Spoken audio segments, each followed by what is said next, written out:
பேசுவாரு.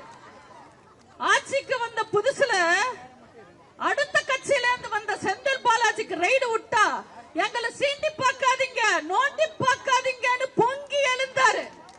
ஆனா சொந்த கட்சி சீனியர் நேரு வீட்டுல ரைடு விட்டப்போ கப்பு சிப்போ உட்கார்ந்து சைலண்டா வேடிக்கை பார்க்கிறாரு. ஏன்னா டாஸ்மாக்ல கமிஷன் அதிகம், பொதுப்பணித்துறையில கமிஷன் கம்மி.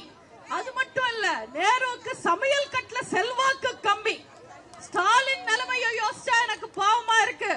செந்தில் பாலாஜி இல்லாம ஸ்டாலின் என்ன பண்ண போறாரு? செந்தில் பாலாஜிக்கு என்னமோ சுப்ரீம் கோர்ட் டைம் கொடுத்துருச்சு.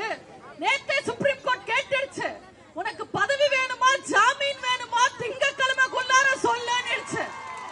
இந்த திருட்டு திமுக காரங்க என்ன போறாங்கன்னு தெரியல.